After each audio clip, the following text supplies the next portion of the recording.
Understand the brain as a tool that you can use. That is not taught to people in public school system. We don't know how people think or why they think. We are not taught about the brain at all. We're not taught anything about emotions at all. We're not taught anything about culture at all. So we're starting off with a miseducation. So what is happening is people have to overcome the conditioning that they have been subjected to through their white education. And that's a big struggle. Some people take it lightly, but it takes a...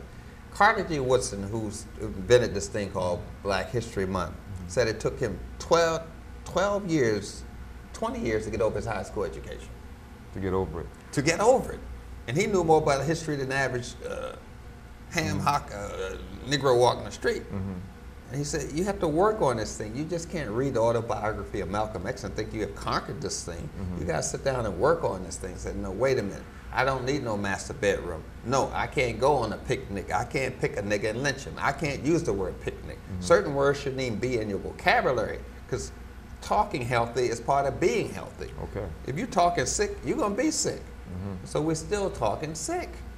It's more than just... It's more than just that. It's saying understand, they understand, but the thing is that when they put the Encyclopedia Britannica and Webster's Dictionary on CD-ROM, they took out 30% of the words. 30% of the words are not in the dictionary on CD-ROM. So you're talking to a child using words that you say, well, you don't understand, look it up in the dictionary. Look it up. It's not in the dictionary. So it's a whole nother, because this Webster's Dictionary is the delivery system for white domination, just keep it clear. Then we don't lose perspective here. So we really have to check our vocabulary around the children today. And don't go, because an intelligent person uses more words to explain a word. You ask them one word to get into another word that you don't know. There's another word you don't know, but you got to reduce these words down to a level where the children can pick it up at. Understanding numbers and understanding numerosity is two different concepts. Numerosity is the concept of two. So if you're talking to a child, you say, that's one couple, but you're pointing at two people, it's very confusing, because you're using numerosity, which has nothing to do with numbers. So, but when you deconstruct this behavior, it helps you to stay on the right vocabulary of the child. Say, put on your shoes, that's good. Now put your shoes on the right foot. Two tasks. Don't say put on your shoes and expect them to put them on the right foot. That's two tasks to them. Say, you said put on the shoes. Now, if it's on the wrong foot, it's not my fault, because you said put on the shoes. Put on your shoes, yeah. That's two tasks. Put on the shoes and put them on the right foot. Correct foot is two separate tasks. So I'm saying parenting skills are foremost. People just don't jump up with parenting skills. They have to learn parenting skills. That's a science in itself. And we don't learn parenting skills. That's a lot to do with the culture as well, isn't it? Yeah, because you will learn that through your culture, through your grandmother and grandfather. And our grandmother and grandfather was taken away from us by Social Security, which gave them a check, which meant that you can go into a nursing home because you got your own money. So we took the wisdom out of our house. A little thing like Social Security, which was a delivery system for white domination. So we don't have this resource of parenting skills. So the average person gets married, raise a child on what? They don't have parenting skills. Parenting skills are a total different way of approaching yourself and someone else. We don't have that. So understanding starts with parenting skills. You must know parenting skills whether you're a parent or not, because a child's going to walk by you and do something. You have to know how to approach them. And today you can't hug them, because that's sexual abuse. And if you hit them, that's physical abuse. So you cannot hug and slap your child, because they are now an agent of the state. They are now a part of the police department. They can call up the police on you and get you investigated.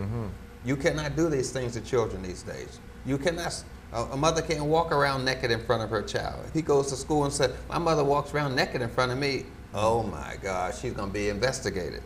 They are now property of the state. The state is their mother and father. I'm back to that whole thing again. Our children are our enemy now, on a certain level. Even though we love them, we better be careful. Right. I see that very clearly in this country here. What do you say about asthma? Asthma is actually a parasympathetic, well, for lay people, alkaline disorder. It's an alkaline imbalance. And that would be the correct way of saying it. Asthma, we generally use two herbs. One is elecampane, which is Elecampane, and another herb called pleurisy. Pleurisy, yeah. Which is Pleurisy. And we also use lobelia, which is... Isn't that one kind of like toxic almost? Yeah, but you can't use but a little bit. A drop or two under the tongue will open up the lungs. Okay. So we use those herbs, particularly elecampane and pleurisy for asthma. And we try to keep the system alkaline because the person has lost alkaline balance. Alkaline acid balance? Yes, and we call it potential for hydrogen. And we measure how this element called hydrogen is kept in your body or dispersed. When you get rid of hydrogen, we call it acid. When you hold hydrogen, we call it alkaline. Okay. So we just measuring, this is a language of how we measure things called pH. So we want to keep the person alkaline, and that would be anything that makes breast milk will keep the person alkaline. Or any herb that feels slippery or tastes bitter will alkaline the system. So we have to keep the system alkaline. What's going to acidify the system is acid air, better known as polluted air. The air itself will cause, you have highest respiratory problems where the air is most polluted.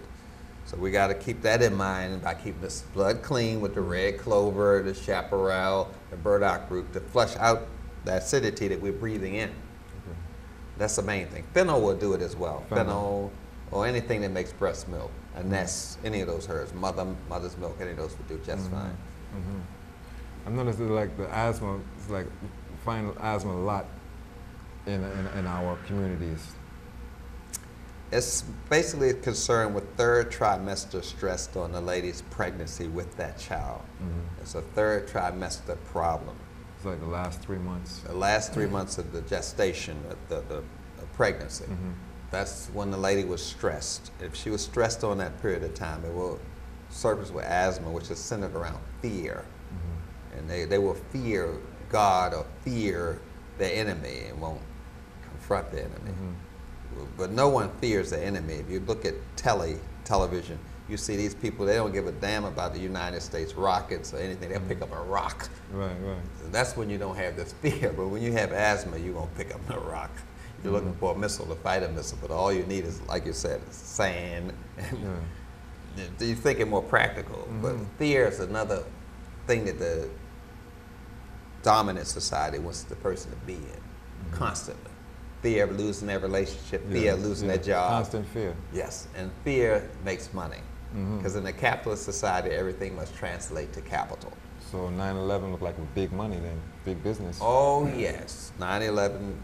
When I was at the airport going to England at that time, and two white pilots were sitting down, and they weren't talking to me, they just said, if you want to find out who did it, follow the money trail. Whoever makes the most money, that's the one who did it. They just said it. In New York, the guys that sell crack and stuff, of which I happen to know some of them, unfortunately, they said it sounds like a drug deal that went bad. All of them were saying it sounds like a drug deal that went bad. Oh, wow. Yeah. Like with the diabetes, I noticed that the diabetes is also is rampant, among other things. Diabetes mellitus, yes, and its primary cause is sugar. But it's also, sugar's associated with love and affection and nurturing and caring. So if you lack love in your life or lack the ability to love someone or someone